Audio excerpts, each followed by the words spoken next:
இப்போ உள்ள யங்ஸ்டர்ஸ் சில போதை பொருட்களுக்கு வந்து அடிமையாக இருக்காங்க. அதன் பற்றி உங்கள் கருத்து என்ன?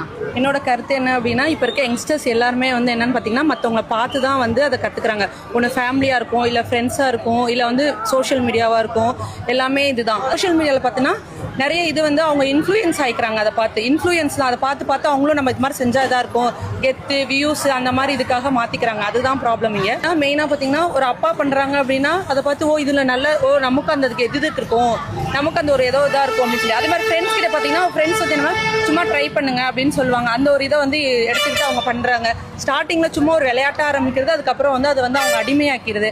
அதுதான் அவங்களுக்கான மெயின் ப்ராப்ளம். இப்போ சோஷியல் மீடியாலாம் பார்த்தீங்கன்னா ஒவ்வொருத்தவங்களுமே நிறைய பண்ணி போடுறாங்க. அதை பார்த்தோன்னே ஐயோ நம்மளும் இது மாதிரி பண்ணி போடலாம் அப்படின்னு சொல்லிட்டு அதை பார்த்து ஏமாந்து அந்த மாதிரி ஆயிடுறாங்க.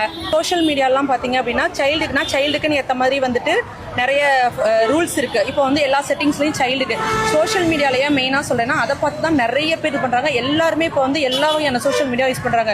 ஃபேஸ்புக் யூஸ் பண்ணுறாங்க, இன்ஸ்டாகிராமு எல்லாமே, ட்விட்டரு எல்லாமே யூஸ் பண்ணிட்டு இருக்காங்க. எல்லாமே யூஸ் பண்ணுறாங்க. அப்படிங்கிறப்ப அதை பார்த்து இது பண்ணாங்கன்னா எல்லாத்துலேயுமே க்ரைட்டீரியா வைக்கலாம். இந்த ஏஜில் இருக்கவங்களுக்கு இந்த மாதிரி வீடியோஸ் தான் பண்ணணும். 10 வயசு கீழே இருக்காங்கன்னா அவங்களுக்கு இந்த மாதிரி இன்ஃபர்மேஷன் மட்டும் தான் போகணும். 20 வயசு கீழே இருக்காங்க அவங்களுக்கு இந்த மாதிரி தான். அந்த வயசு க்ரைட்டீரியா அப்படி பிரித்து எல்லா சோஷியல் மீடியாலையும் ரெகுலரைசேஷன் பண்ணாவே எல்லாமே கரெக்டாக நடக்கும் அப்படிங்கிறது. அதே மாதிரி ரீஹாபிலிட்டேஷன் சென்டர்லாம் நிறைய இருக்குது. நிறைய பேர் தன்னை மாற்றிக்கணும்னு நினைப்பாங்க. பட் ஆனால் அதுக்கான வழி இருக்காது. கவர்மெண்ட்டில் நிறைய ஸ்கீம்ஸ் எல்லாமே இருக்குது. அதுபடி நம்ம யோசிச்சு போனோம்னாவே நம்ம கண்டிப்பாக அதுலேருந்து வெளியே கொண்டு வந்துடலாம். அவ்வளோதான். இதான் என்னோட கருத்து.